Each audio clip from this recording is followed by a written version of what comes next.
Hello my friends, my name is Mo, and I hope you're sitting comfortably, because it's gonna be another long one. Today we're going to be delving into some early trans history and taking a look at the life and work of a man called Magnus Hirschfeld. Hirschfeld was a German doctor and a man far ahead of his time. He campaigned for the legalization of homosexuality during the early 1900s and was one of the first doctors to openly research and advocate for trans people. But despite his great achievements, his work is often forgotten and it can be very hard to find reliable sources on him. Think of this as an introduction to trans history. I am merely a 20-year-old trans person who got frustrated by the lack of accessible resources and decided to do something about it. Or depending on how you look at it, was arrogant enough to assume that I know enough to teach potentially thousands of people about the history of trans research. But enough of my mordaciousness. That is a valid Scrabble word, by the way. I checked. Feel free to use it next time you play. Or, I don't know, put it in your English essay. This is the kind of video that I could have done with when I was researching this topic, so I hope some of you will find it helpful. Before we get onto the video though, I would like to say a massive thank you to our sponsor, Atlas VPN. VPNs are an essential tool to help keep you safe while browsing the internet. They help encrypt your data to prevent anyone from hacking into your personal information. Right now, Atlas VPN is running a huge discount, which means that you can save 83% off a 3-year subscription. But Atlas VPN does more than just that. It also blocks malicious links, ads, and trackers, and it notifies you when someone's trying to steal your data. Atlas VPN can even help you save money while shopping online. Now, you might not know this, but multiple worldwide services have their pricing adjusted based on region. So Atlas VPN can help you bypass that and get the cheapest price possible. For me personally, I like to use Atlas VPN to watch shows on Netflix that aren't available where I live. So to get 83% off Atlas VPN, you can follow my special link, which is in the description. A big thank you again to Atlas VPN for sponsoring this video. Magnus Hirschfeld.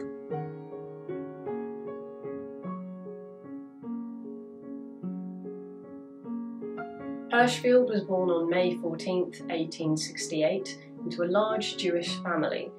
During his adolescence, he developed a curiosity and fascination with sexuality. Despite the social attitudes of his time and conservative beliefs of his family, he viewed it as something entirely natural. This interest would persist into adulthood, and in 1888, after he finished high school, Hirschfeld went on to study medicine at the University of Strasbourg. Unfortunately, Hirschfeld's time at medical school was not always a pleasant one, and he was left greatly traumatized after witnessing a lecture on sexual degeneracy. During this lecture, a man was brought naked before the students like a laboratory animal. This man had been incarcerated in an asylum for 30 years because he was gay. Hirschfeld was seemingly one of the only students to be horrified by this treatment, which affected him deeply. Even his best friend at the time appeared to see nothing wrong with it. At this time, homosexuality was outlawed under paragraph 175 of the German Penal Code. An unnatural sex act committed between persons of male sex or by humans with animals is punishable by imprisonment. The loss of civil rights might also be imposed. Hirschfeld moved around from one university to another in various locations across Germany before receiving his doctoral degree in Berlin in 1892. After his studies, Hirschfeld spent the next 2 years travelling abroad and documenting his experiences, living from the proceeds of his writings. He returned to Germany in 1894, relocating to Berlin 2 years later. But not long after moving to Berlin, Hirschfeld would experience a great tragedy. This tragedy was the catalyst, the final straw that fueled his desire for change and drove him to take up the fight for social reform. It occurred late one evening when Hirschfeld was stopped outside his apartment by a distraught young officer. a patient for whom he'd been treating for severe depression. The cause of the young man's distress, it transpired, was his wedding. It was the eve of his wedding day, one he could not bring himself to face because he was gay. Hirschfeld did his best to comfort the man, but he understood what the officer was grappling with because he too was gay. But it was late, and so Hirschfeld told the officer to come back to his surgery the following day. Hirschfeld never saw him again. The prospect of his wedding was too much for the officer to bear, and he shot himself later that night. The officer bequeathed many of his private papers, notes, and drawings to Hirschfeld, along with a letter. In this letter, the officer talked about the reasons for his suicide. He was so ashamed of his sexuality that he never explicitly gave it a name, referring to it only as that, writing how he hoped his parents would never learn about that which nearly strangled my heart. It is so tragic, and worse still, the officer's death was not unique. There was no room in society for his kind. His very existence was a crime. He believed his sexuality to be a curse so inescapable his only option was to take his own life. He was faced with the prospect of a loveless marriage and expectations from his family which he could never meet. If his true nature was ever discovered, he would lose everything. These things made queer life unlivable. These things still make queer life unlivable for too many people today. In what some label a plea, while others a challenge, in his letter, the officer asked Hirschfeld to try and make a difference, to educate the people around him. The thought that you could contribute to a future when the German fatherland will think of us in more just terms sweetens my hour of death. It's impossible to imagine the weight those words must have placed upon Hirschfeld, and Hirschfeld would be forever haunted by his death. He felt a lot of guilt for not being able to prevent it. Not long after, he left his practice to specialize in sexual health and began studying homosexuality. So began Hirschfeld's crusade for justice, altering the course of queer history forever. It's unclear whether this call to action stems from a recognition that Hirschfeld himself was attracted to men. Unfortunately, though not unsurprisingly, given the attitudes towards queer identities at the time, Hirschfeld remained very silent about his own sexuality throughout his work. In fact, he never formally came out of the closet, although his attraction to men eventually became known to a very wide circle of colleagues and acquaintances. Hirschfeld's remorse over the death of his patient motivated him to begin studying homosexuality, publishing a short book later that year titled Sappho and Socrates: How Does One Explain the Love of Men and Women to Persons of Their Own Sex? Likely expecting his book to create backlash, Hirschfeld wrote it under a pseudonym. Often cited as one of the first texts defending and normalizing homosexuality, it tells the story of a soldier who takes his life because he is forced into a marriage with a woman.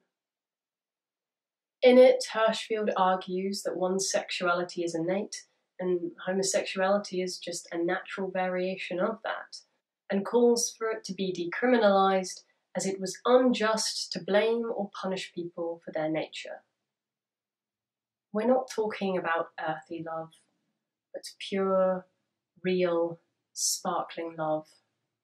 This condition in which, whether awake or in dreams, the subject of love reigns over us, which we guard with jealousy, whose sight and touch elate.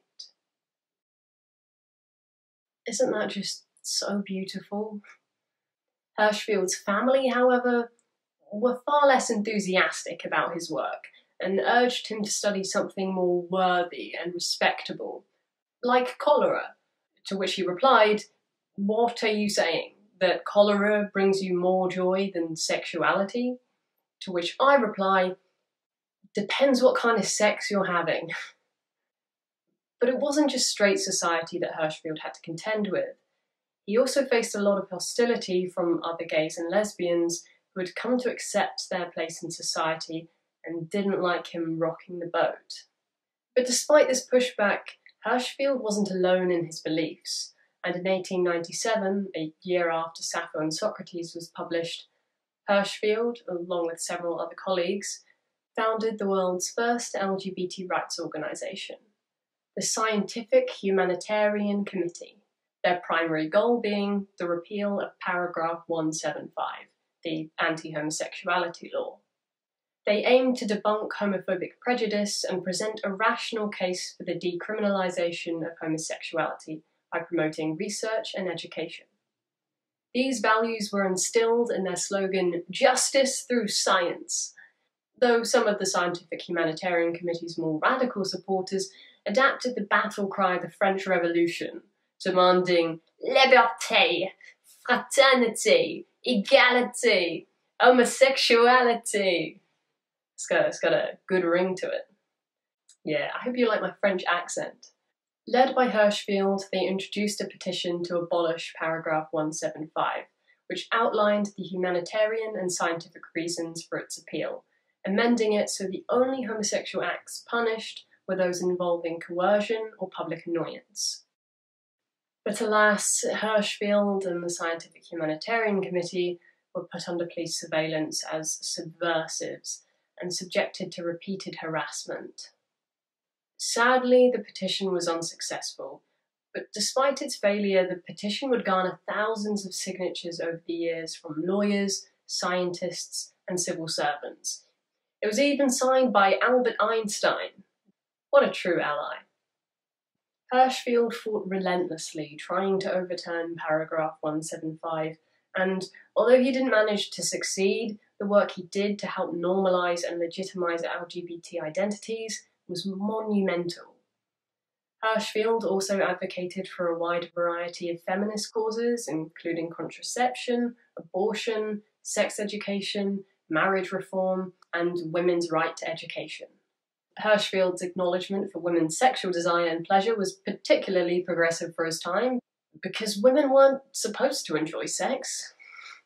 While he started off just studying homosexuality, he soon realised that human sexuality and expression was far more complicated and varied than he'd first thought.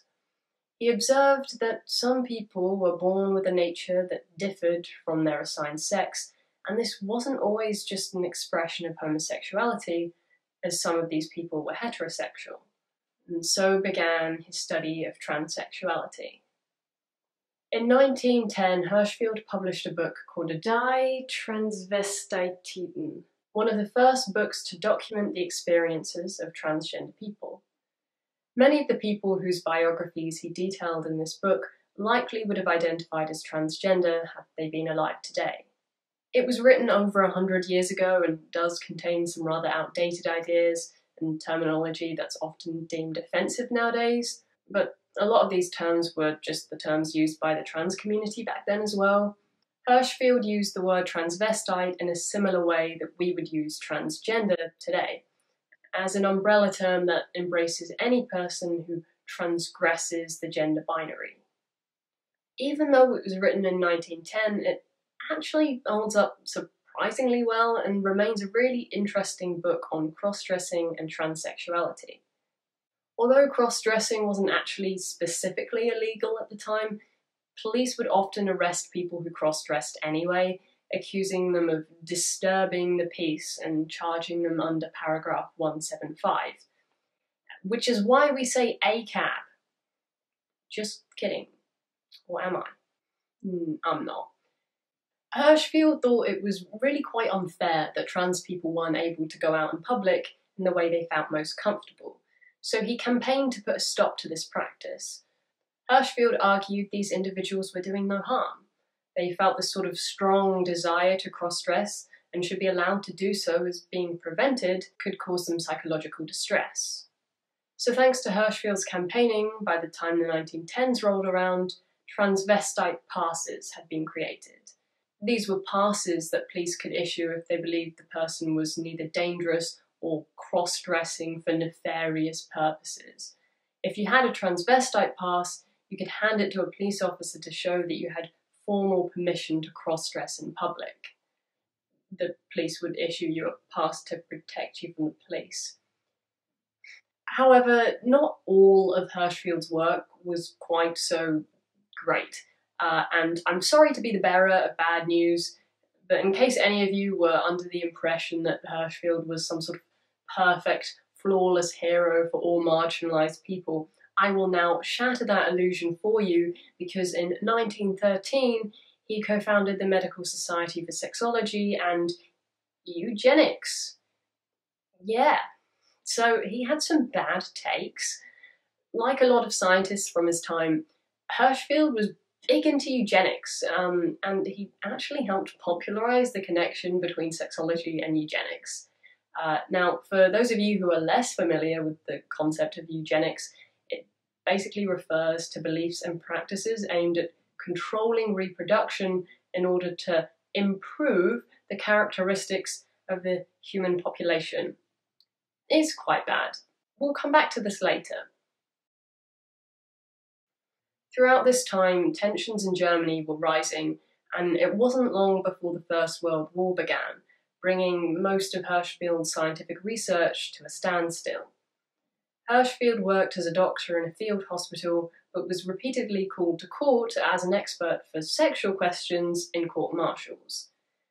During the war, Hirschfeld began documenting his experiences in what would later become the Sexual History of the World War, a monumental piece of work that explores the effects the war had on cultural notions of gender, love, and sex. Spoiler, there was a lot of gay sex happening.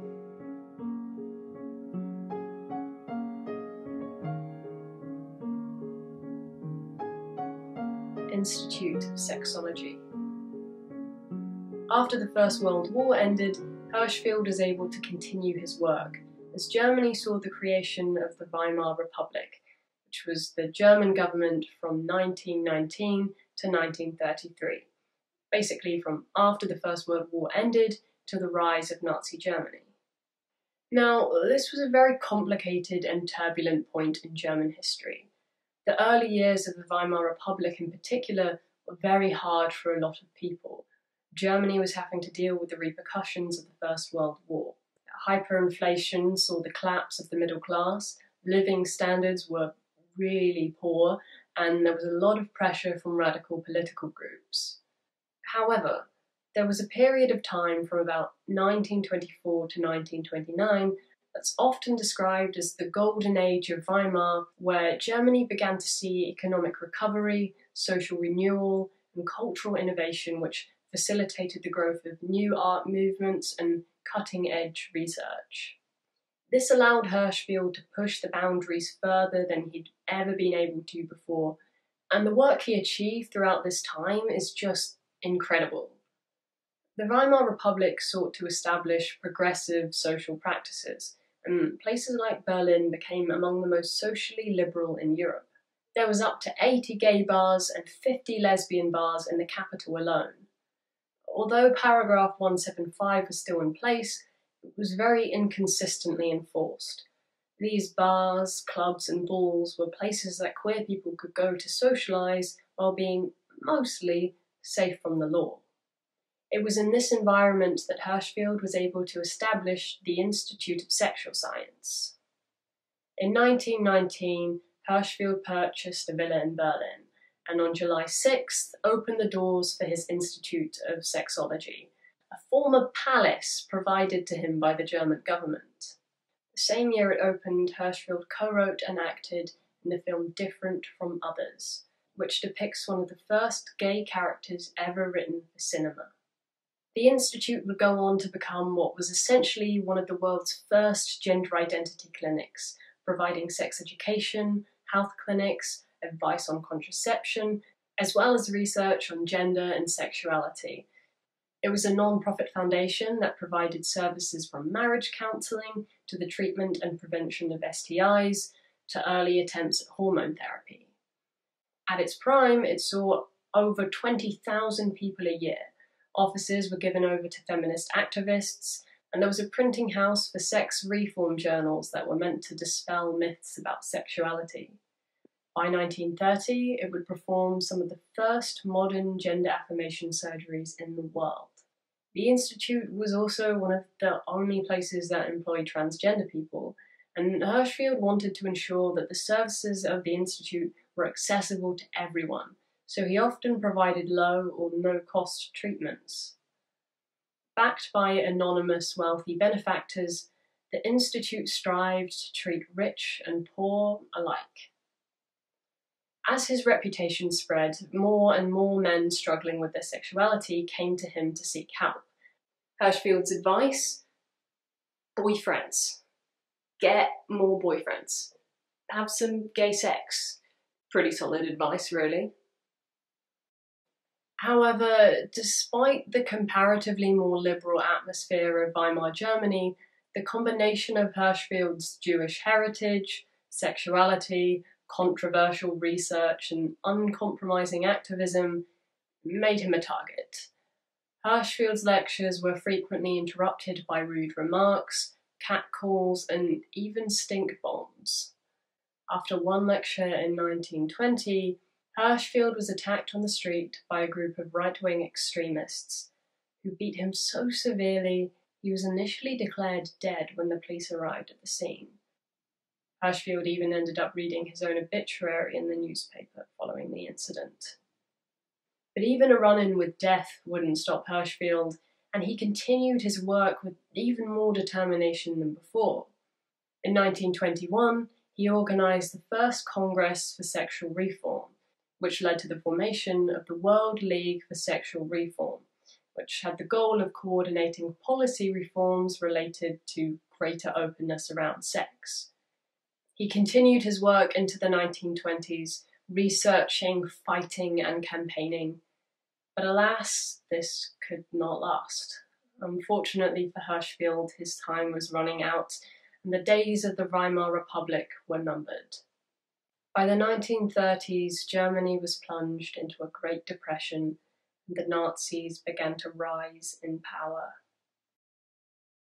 From this point forward, the disruptions during Hirschfeld's lectures became more frequent, and he was regularly assaulted. Hirschfeld's concern for the changing political climate in Germany grew. Aware of how uncertain his future was, he decided to leave Germany and embark on a lengthy world tour. Arriving in New York in 1930, he presented a variety of talks to both German and English-speaking audiences, with newspapers heralding him as the Einstein of sex, to which Hirschfeld replied he would feel much happier if they called Einstein the Hirschfeld of physics.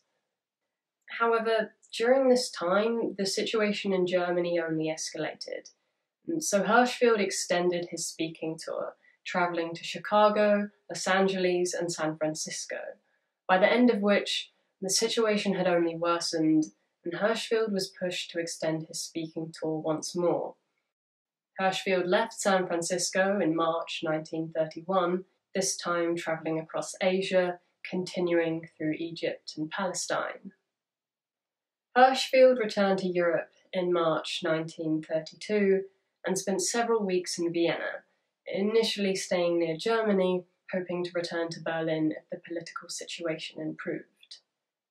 But upon his arrival, he received threats and warnings to stay away. The growing influence of the Nazi Party made Germany a very dangerous place for him. He was used by Nazi propagandists and was publicly denounced as one of the country's leading Jewish criminals, which was effectively a death sentence. Fearing for his life, he realised there was no way he could go back, writing in his travelogues, "Poor German fatherland, beautiful, beloved home. Will I see you again?"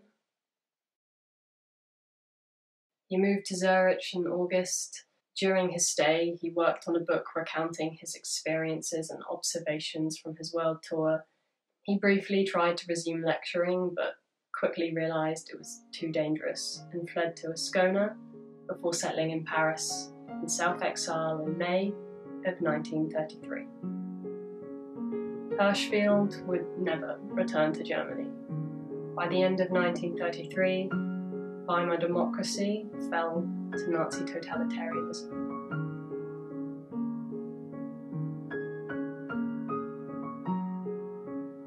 The destruction of the Institute. The Institute didn't have a happy ending. Being a gay, Jewish, sexual liberation activist during the rise of the Nazis, Hirschfeld was a target. Hitler himself described Hirschfeld as the most dangerous Jew in Germany.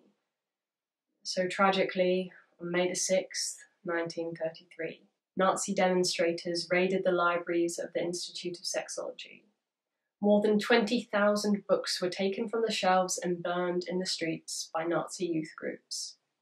Thousands of irreplaceable photographs, artifacts, and medical records were lost, destroyed. Decades of work gone in an instant. Some sources say a sculpture of Hirschfeld was taken during the raid, skewered, carried on a stick, and then burned in the bonfire. Many of the Institute's residents were killed during the attacks, and those who survived were sent to concentration camps. Nazis also seized the huge list of the Institute's clientele, who would later be arrested and deported to concentration camps by the Gestapo.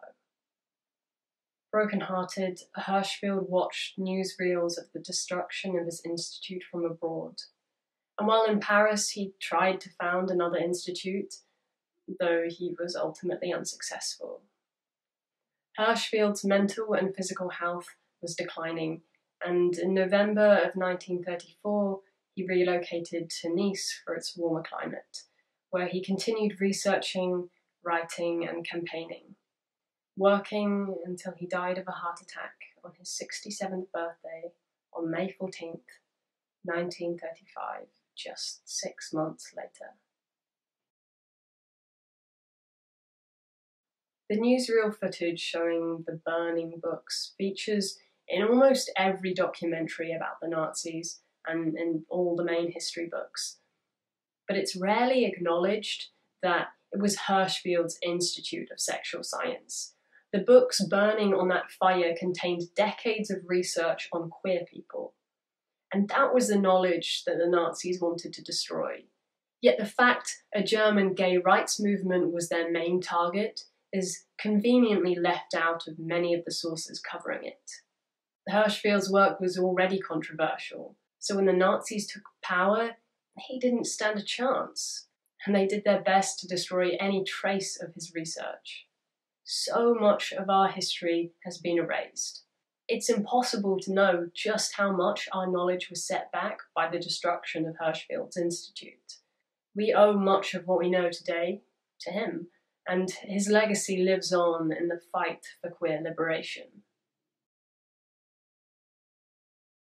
So, as this section of the video draws to a close, it's time to explore the actual content of Hirschfeld's work, time to unpack some of his different theories and beliefs.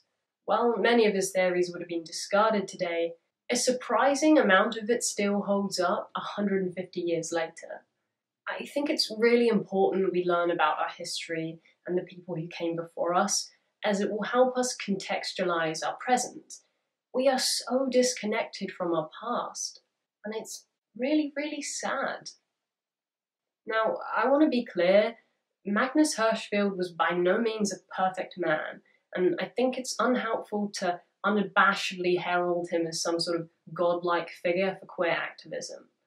While Hirschfeld may be considered incredibly progressive for his time, he simultaneously bought into a lot of the prejudices of his era.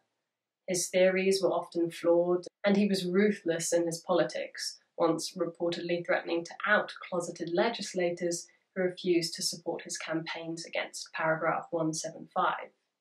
Like so many of his contemporaries, he promoted eugenics, pursuing the problematic belief that humans could be improved via carefully managed reproduction, a belief that seems to jar with his equality activism and anti-racist politics. But I guess he just didn't really view disabled people as worthy of his activism in the same way. Like all of us, Hirschfeld was a product of his time. While his achievements should not be diminished, I think it's vital we recognise the cultural presuppositions that underpin his work.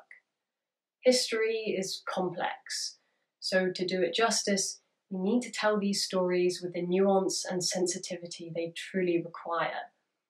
We must acknowledge the unpleasant, often paradoxical aspects of our past and resist the temptation to romanticize figures like Hirschfeld. Which leads us onto the topic of eugenics.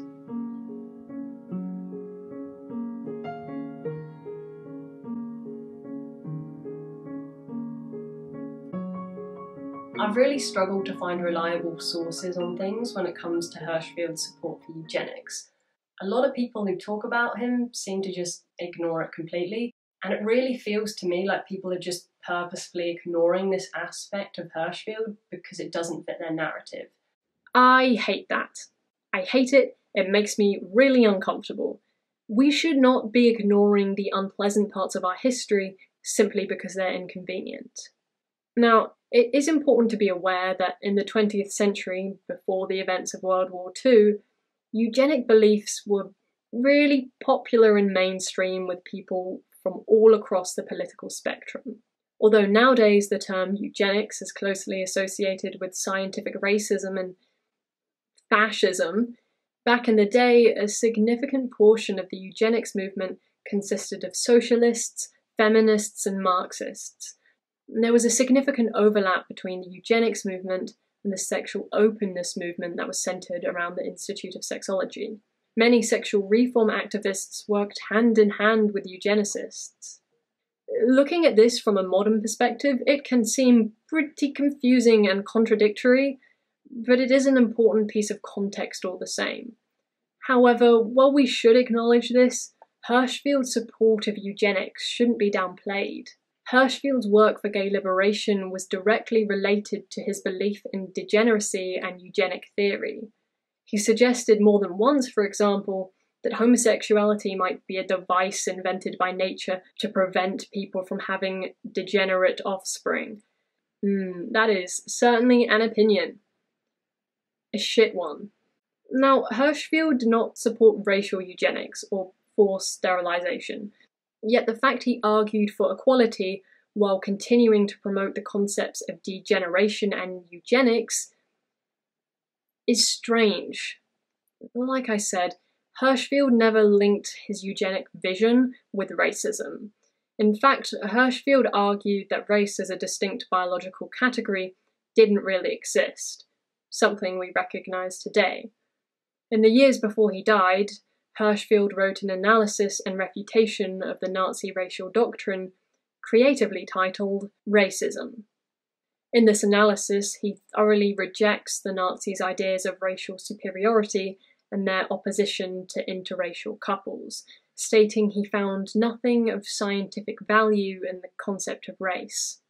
I am not praising him for this, by the way, and neither should you.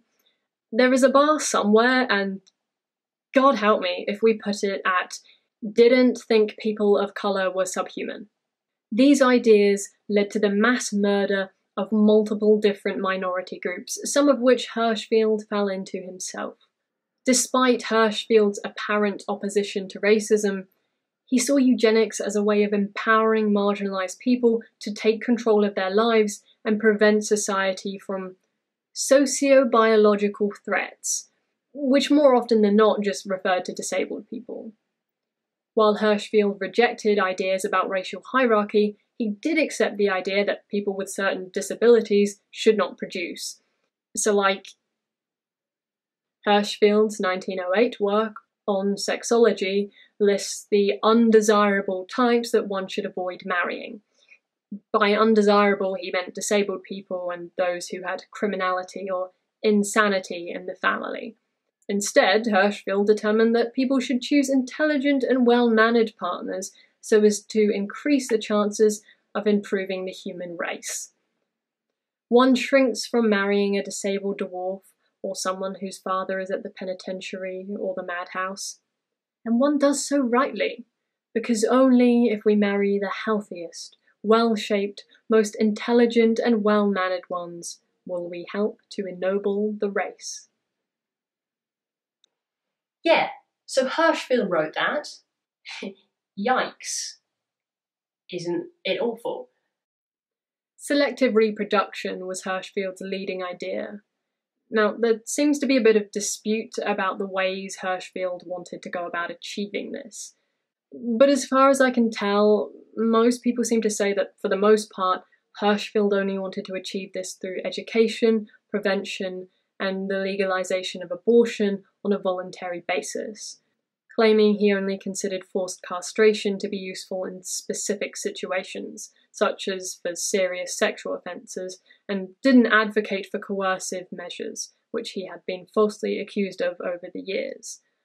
There are some rather obvious contradictions between Hirschfeld's anti-racist allegiances and his support for eugenics, which demonstrates some of the central conflicts in Hirschfeld's work and activism. While Hirschfeld was undeniably a thinker far ahead of his time on many issues, he was not the unflawed man some people make him out to be.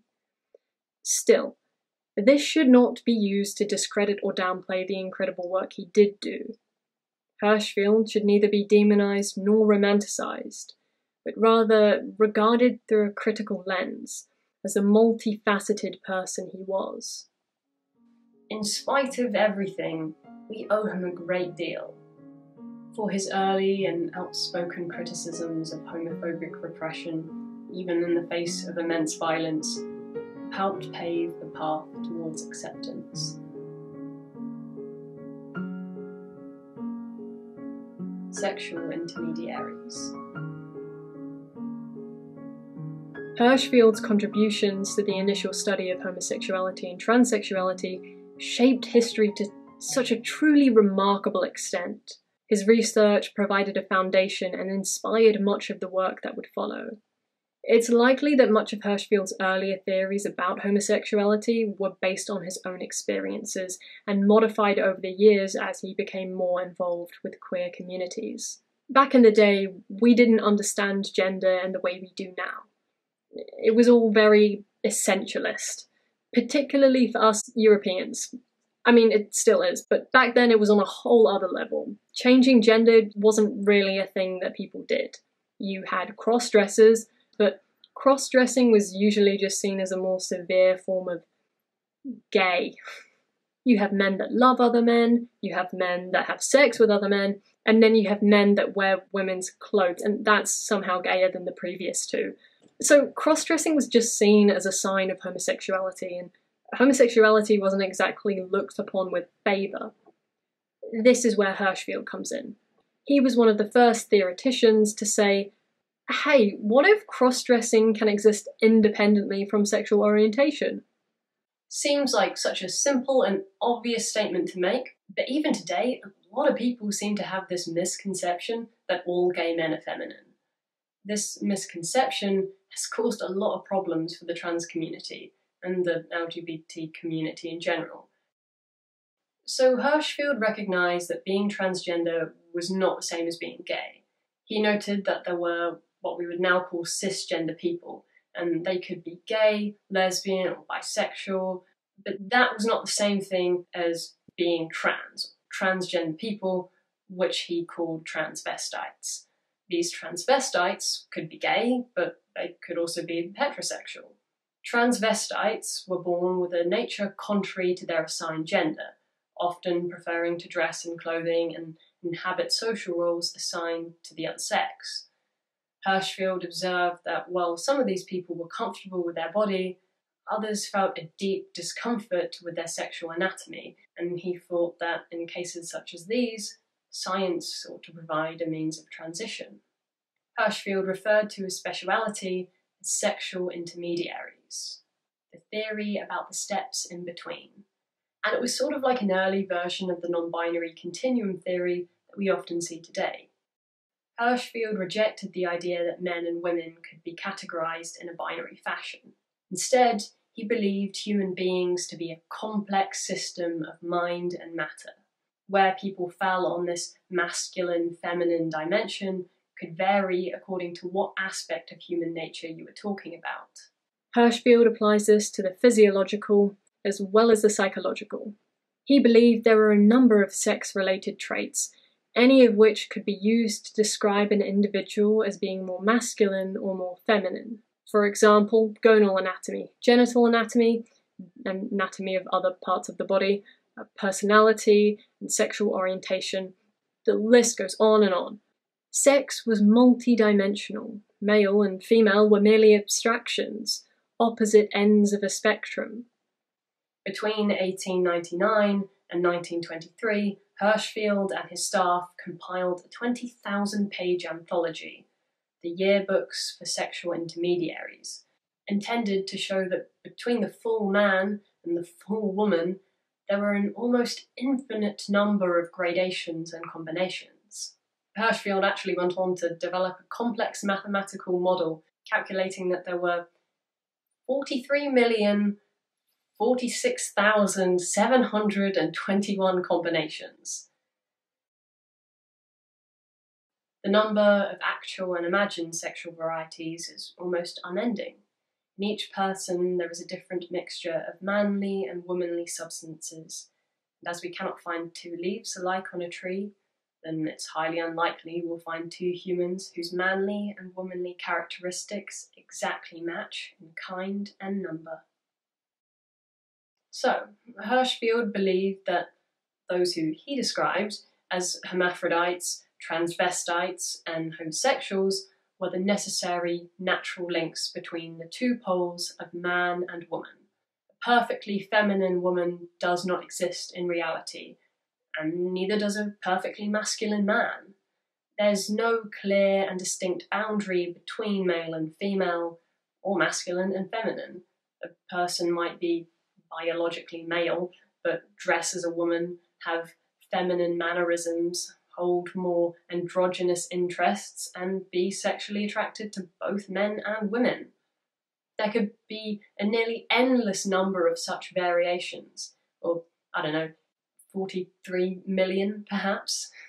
Obviously, a lot of this terminology is quite outdated now, but I think it's quite remarkable how well his theory holds up to our modern understanding, considering much of it was written over a century ago. Although Hirschfeld was pretty consistently against the tendency to pathologize transgender identities and sexualities, because he bases the gradation of this variation on a spectrum with opposite poles for extreme femininity and extreme masculinity, his work unfortunately seemed to leave room for people to make the assumption that these extremes must somehow be better than all the variation you'd find in between. Many of his successors, despite being heavily influenced by his work, would hold this view. They labelled transgender people as autogynephiles or deviant paraphiliacs because we don't live up to their ideals for evolutionary fitness.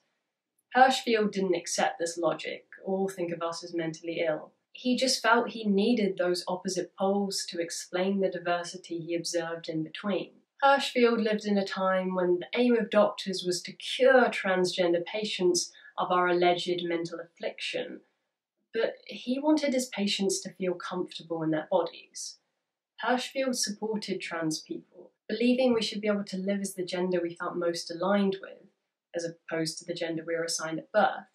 He observed that for some trans people, their desperation was so extreme they would mutilate themselves, or threaten to mutilate themselves, because they felt their bodies didn't match who they were inside.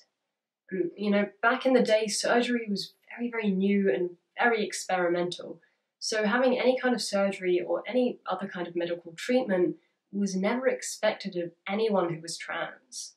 Hirschfeld didn't see this as a requirement. He simply noted that some of his patients were depressed because their physical bodies didn't reflect the way they felt inside, and he thought they should have access to surgery if they wanted it.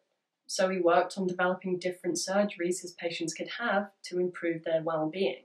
It had nothing to do with whether or not you were really trans. Your experience and expression was no more or less valid if you underwent surgery. There are trans people nowadays, though make no mistake, this is not a new phenomenon, who want to lament themselves as the real trans people. They're old school transsexuals, like the real transsexuals from the olden days. You know, the ones who were around before being transgender became a fad. But they don't realise that's not what it was ever originally about. There were no real or fake trans people to Hirschfeld. That thought process is just so out of line with everything he ever believed. The man who essentially began the study into transsexuality as we know it today, the man who pioneered all this research, would not have recognised this worldview. Medicalisation. Now, Hirschfeld's theory of sexual intermediaries didn't come out of nowhere. At points in history, society has even followed a one-sex model. There was only one biological sex, the male one. Misogyny. Women were just lesser versions of men because their organs are inverted versions of the male ones. Yeah, that is definitely what's happening there. It's actually quite ironic as well, considering all fetuses essentially start as female. Well, sort of. It's more complicated than that. Technically, we all start as a blank slate, as for the first 5 to 6 weeks of gestation, only the X chromosome expresses. But, yeah. Anyway, some people believe that if sufficient heat were applied at puberty, a girl could force her sexual organs out of her body and become a boy.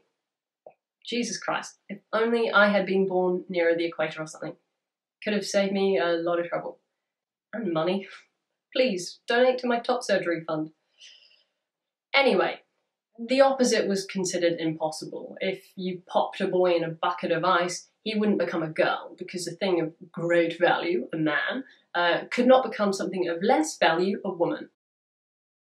The diversity of humanity was considered the end result of different mixes of the 4 elements in conjunction with astrological influences from the stars. But hey, those zodiac people might like that bit, you know? Because of the stars and shit. I don't understand star signs, could you tell? I am a Libra though. Do with that information as you wish. Feel free to analyse my personality and inform me of all my flaws and fallibilities. Or don't. You never know, you might hit a nerve. Before the 19th century, people didn't really classify sexual desire in terms of sick and healthy. Don't get me wrong, they did consider certain types of behaviour to be sinful. There were laws against sodomy, as they used to call it, which made the act of gay sex illegal. Straight people don't like the idea that gay people have better sex than them. And being queer in any way was potentially a death sentence if you were discovered. But despite all this, they didn't really view the person who committed the sin as a pervert or mentally ill. A man who behaved like a woman was a sinner or a lawbreaker, rather than a homosexual, a fetishist, or a paraphiliac. It wasn't until the late 19th century that wealthy, intellectual white men started to develop scientific theories in order to separate healthy sexualities from perverted ones. They viewed men and women as 2 separate and rigid categories, almost as if they were 2 different species. These ideas were used to dismiss women as hysterical, people of colour as promiscuous and over-sexualised, homosexuals as perverted inverts, and transgender people as transvestic fetishists.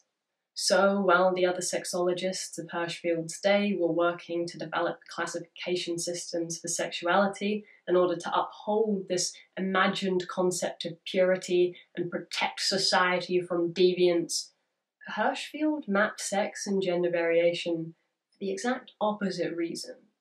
He was very critical of any theory that tried to label people as deviants for not conforming to certain constructs. Unlike most sexologists of his time, and quite frankly ours as well, Hirschfeld often argued against the tendency to pathologise transgender identities and sexualities. That's not to say he never did though. While Hirschfeld's work was revolutionary, to put it lightly, it was of course flawed in many aspects as well, as we've discussed, and not all of it was so great. Hirschfeld originally started out trying to identify clear homosexual traits like body shapes, interests, and mannerisms. And this led him down some rather strange pathways and led him to some pretty weird conclusions.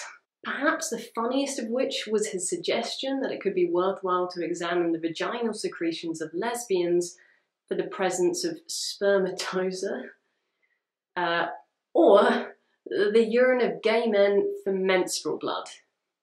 Yeah, we all make mistakes. Hirschfeld just wanted to find something concrete, something that could establish a biological connection between some of the different aspects of human variation, as he thought this would strengthen the case for law reform. On the basis of thousands of interviews, questionnaires, and written reports he collected over the years, Hirschfeld determined most lesbians and gay men were gender non-conforming during their childhood. There's undoubtedly a relationship between gender nonconformity and queerness, but Hirschfeld took it to an extreme. He believed that same-sex attraction was often accompanied by physical characteristics of the opposite sex. His theories in regards to bodily differences between homosexual and heterosexual people were extreme, to put it lightly, and it's so frustrating because he almost gets it. He believed that gender nonconformist traits resulted from an inborn sexual variance, something that had already manifested itself in childhood, something he attributed to an atypical sexual differentiation of the brain and body during fetal life, rather than parental treatment or mental illness.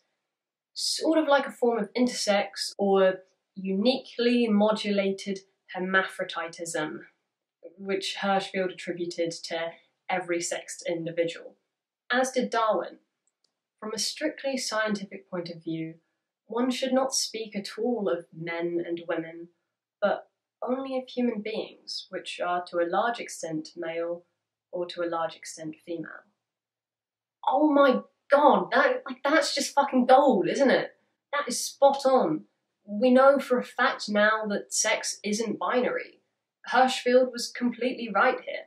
He just took it to mean something more than it did. The things he was hoping to find just weren't there, and these unclear distinctions continued to create problems for him. Hirschfeld's failure to clearly distinguish between homosexuals, transsexuals, and intersex people really got him stuck. He recognized these things were different, which is more than can be said for most people of his time, but he still sought to find connections where there were none. An individual being trans isn't necessarily an indication that they're intersex. He was right in the sense that there are overlaps between these variations, just not in the way he theorized. I think this was just born out of a need to find visual proof for his theories. He wanted something concrete that he could point to give his theories more validity in the eyes of the wider world. Hirschfeld searched to find causes behind homosexuality in the hopes that science would discourage prejudice and promote acceptance. By medicalising people's identities, Hirschfeld believed that he would better be able to make the case that sexual identity is as innate as eye colour, which is a noble goal, but unfortunately it was impossible for him not to buy into some of the presuppositions of the society around him that believed a certain type of human was better than others. We're all products of our time, and Hirschfeld's no exception. Despite his radical stances on queer liberation, he was still, in many ways, quite essentialist. While he pushed against the gender binary, his desire to scientifically validate sexuality and gender unfortunately led him to some strange and uncritical conclusions.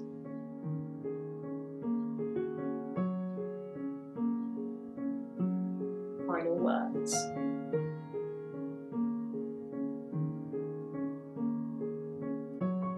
I've tried to explain some of Hirschfeld's theories in the simplest way possible and to the best of my own understanding, but I'm not a philosopher or a doctor, so I may have got a few things a bit wrong. Hirschfeld also wrote a lot over the years, so please be aware that I've only covered a tiny fraction of the work he did. Because Hirschfeld's beliefs changed over the course of his research, he may not have maintained all the positions I talked about throughout his entire career. I reject the view of Hirschfeld that paints him as some flawless cultural messiah for the queer community. The Institute of Sexology is now heralded as this safe and joyous place of empowerment for trans patients, and maybe I bought into some of that myself, but we don't really know much about what life was like for trans people or the other patients in the facility. While there's no doubt in my mind that Hirschfeld and his institute saved the lives of so many queer people, the Nazi raid and destruction of its archive has robbed us of many voices.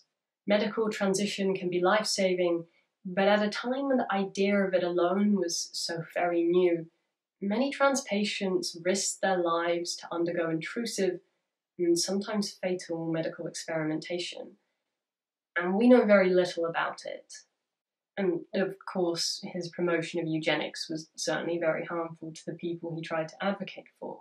But still, Hirschfeld, despite his very clear flaws, had such a huge impact on queer history that it's almost incomprehensible. Overall, his theory of sexual intermediaries holds a lot of weight, and his work undeniably changed countless lives for the better. In a time that sought to demonize queer identities, he maintained that sexual orientation was innate, rather than a deliberate choice. He made the distinction between gender identity and sexual orientation. But most importantly, he insisted these people were acting in accordance with their nature and not against it. I don't think I can quite describe how revolutionary his work was. There's so much more I could say. I've only just began to scratch the surface of the things he did. So, before we go, I would like to leave you with one of my favourite quotes from Hirschfeld. Love is as varied as people are. Wow. Okay, that brings us to the end of the video. Thank you so much for watching if you sat through the whole thing. I've been working on this video for a really long time now. To give you a bit of an idea, I started working on it when I was 19 and I turned 21 in October. So I wish I could have got it out sooner, but life has just been, it's been a lot. I'm at uni now, I'm studying concept design, and that's been pretty full on. I've also had a lot of issues with my top surgery. I have been trying to get top surgery for years now, and unfortunately I have just discovered that they're basically not doing public trans top surgeries in Wellington, which is where I live, at all at the moment. And I'd been on the wait list for 2 years. I'd done all the paperwork, I'd gotten my letter from my psychologist, I had seen the surgeon, and I just got dropped. And it was pretty devastating. So I've set up a sort of GoFundMe to hopefully get top surgery privately. The link is in the description, along with my PayPal if that would be easier, but absolutely no pressure. I've got a few more video ideas and I've got some things lined up, so you will be getting more content from me. No promises as to when though. But yeah, I think that's all I really got to say for now. Thank you so much again for watching and all the support. If you want to follow me on social media, I'm Cops Hate Mo on everything. I've left a link to my Patreon page and my website where I'm selling some t-shirts I designed if you want to check them out. Again, a big thank you to Atlas VPN for sponsoring this video. All their links are in the description. But yeah, thank you so much for watching. I hope you enjoyed. Have a good day. Stay safe, and I'll see you